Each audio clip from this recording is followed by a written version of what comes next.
कुरकुरीत खमंग अळूवडी आपला मराठमोळा पारंपरिक पदार्थ. बरेचदा अळूवडी तळताना पदर तेलात सुटून येतात किंवा अळूवडी भरपूर तेलकट होते.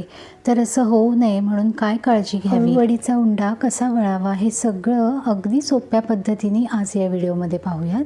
नमस्कार, मी श्रद्धा स्वागत करते तुम्हा सर्वांचं श्रद्धाज रेसिपीजमध्ये. आता अळूवडी बनवण्यासाठी इथे मी ही गडद हिरव्या रंगाची ही जी पानं वडीसाठी येतात ना, ती घेतली आहेत. असा काळ्या देठाचा अळू वडीसाठी वापरावा.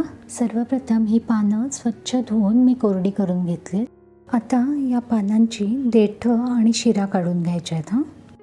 हा जो मधला देठाचा कडक भाग असतो ना, तो या प्रकारे सुरीने काढून घ्यायचा आहे.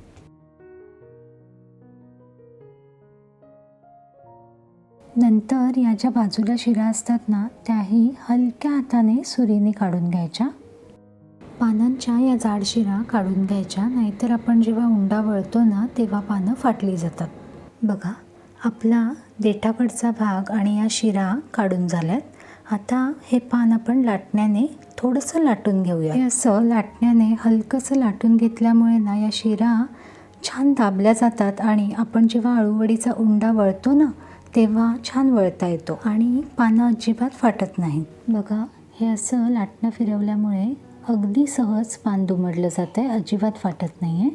आणि ही वळकुटी पण बघा अगदी सहज होते ना. या प्रकारे सगळी पानं तयार करून घ्यायची. आता बघा, मी ना नेहमी हे असे पानांचे सेट लावून घेते. म्हणजे पहिलं लावायला मोठं पान, मग त्याहून मध्यम आणि मग त्याहून लहान लहान पानं. म्हणजे आपल्याला एका उंड्याला जितकी पानं लागणार आहेत ना, त्याचा हा असा सेट करून घ्यायचा. असं केल्यामुळे काय होतं ना, जास्त प्रमाणात जरी आपल्याला पानं लावायची असली ना, तरी उंडे भराभर लावून होतात. सगळी पानं मी इथे तयार करून घेतलेत.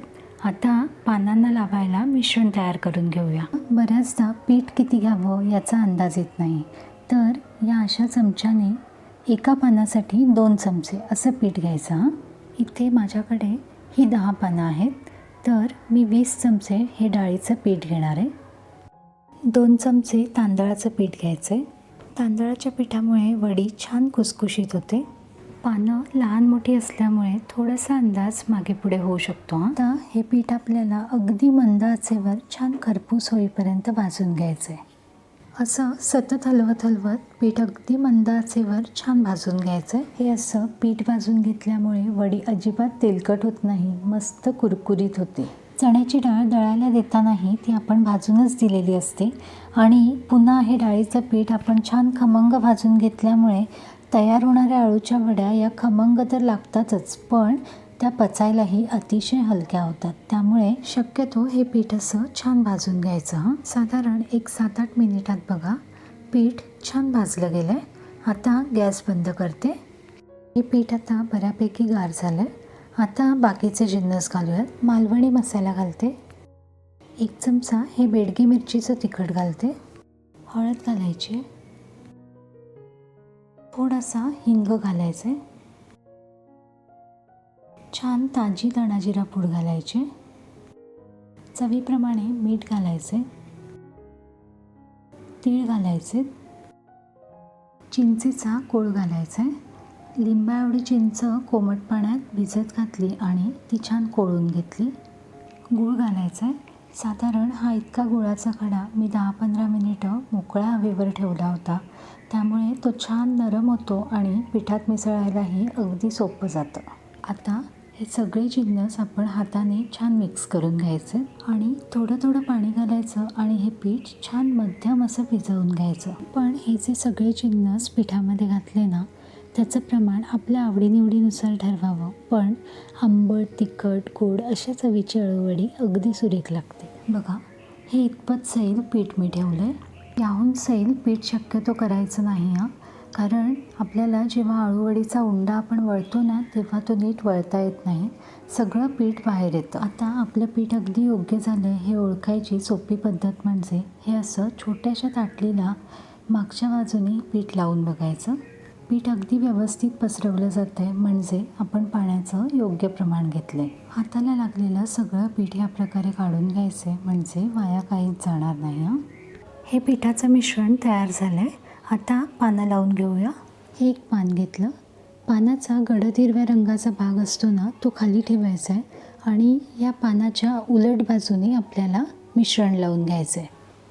बघा, पिठाचा हा असा अगदी एकसारखा पातळ थर लावून घ्यायचा. पिठाचा फार जाड थर लावायचा नाही हा, नाहीतर अळूवडी कुरकुरीत होत नाही. या पहिल्या पानाला पूर्णपणे पीठ लावून झालं आहे. आता उलट दिशेने दुसरं पान ठेवायचं आहे आणि हे उलट पान आपल्याला असं दाबून घ्यायचं आहे, म्हणजे हवेची पोकळी तयार होत नाही. पानाच्या आतमध्ये हवा राहिल्यामुळे काय होतं ना, आपण जेव्हा वडी तळतो ना, तेव्हा वडीचे पदर सुटून येतात. त्यामुळे पान लावताना हे असं दाबून घ्यायचं आणि मग पिठाचं मिश्रण लावायचं. दुसऱ्या पानालाही अगदी पातळ थर मी पिठाचा लावून घेतला. पुन्हा उलट दिशेने तिसरं पान ठेवायचं. हे असं दाबून घ्यायचं आणि पिठाचं मिश्रण लावायचं. उलट दिशेने पुन्हा चौथं पान लावायचं आहे आणि पीठ लावून घ्यायचं आहे. आता हे शेवटचं पान. मी एका उंड्यासाठी 5 पानं घेतलेत. बघा, अगदी एकसारखं पीठ पसरवून घेतलं आहे. आता ही एक बाजू मधल्या शिरेपर्यंत दुमडून घ्यायची. व्यवस्थित असं दाबून घ्यायचं, म्हणजे आतमध्ये हवा राहत नाही. दुसरी बाजू ही मध्यभागी येईपर्यंत दुमडून घ्यायची. पुन्हा हे असं दाबून घ्यायचं आणि या दोन्ही बाजूंना हलकंसं पीठ लावून घ्यायचं. ही वरची बाजू या प्रकारे दुमडायची, पीठ लावायचे. दुसरी बाजू ही दुमडून घ्यायची आणि पीठ लावायचे. आता आपल्याला जेवढं शक्य होईल ना, तितकी ही वळकुटी घट्ट वळून घ्यायची. त्यामध्ये असं थोडंसं पीठ लावायचं आणि हा असा घट्ट उंडा वळून घ्यायचा. आता ही शेवटची टोकं बघा, या प्रकारे दुमडून घ्यायची आणि त्यांनाही पीठ लावून घ्यायचं.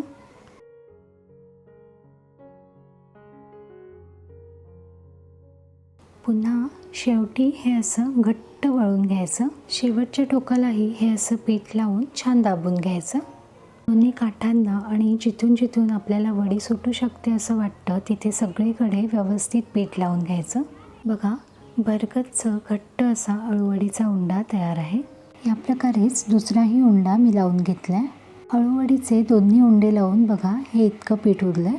आता मी याची छान वळकुटी करणार आहे आणि वाफवून घेणार आहे, म्हणजे वाया काहीच जाणार नाही.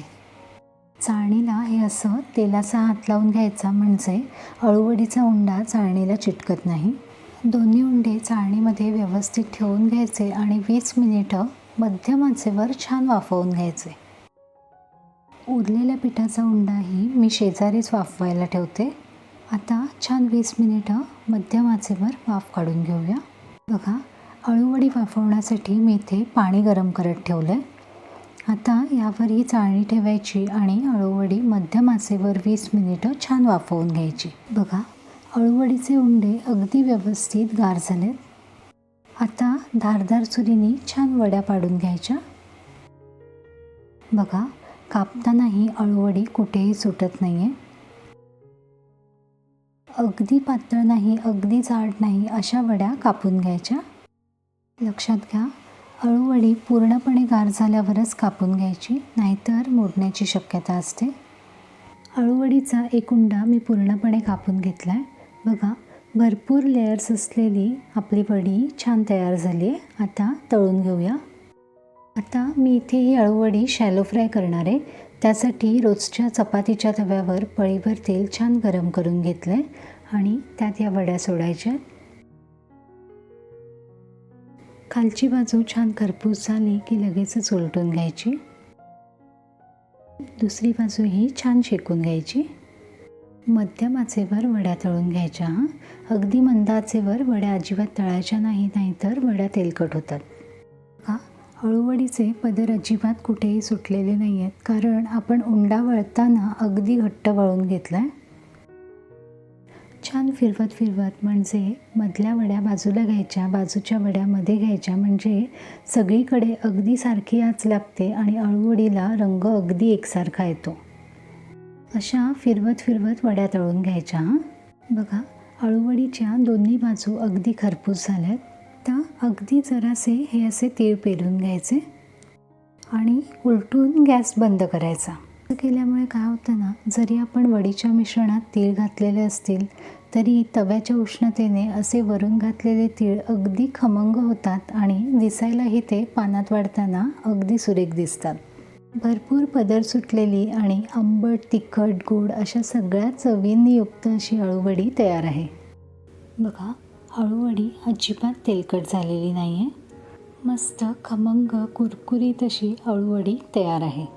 आपल्या मराठमोळा नैवेद्याच्या पानात मानाचं स्थान असलेली ही अळूवडी तुम्हीही या प्रकारे करून बघा. आता ज्यांचा फूड बिझनेस आहे त्यांच्यासाठी सध्या श्रावणाचे दिवस आहेत, मागोमाग गौरी गणपतीचे आगमनही होईल, तेव्हा नैवेद्याच्या पानाला लावायला अळूवडी ही लागतेच. त्यामुळे या दिवसात अळूवडीला प्रचंड मागणी असते.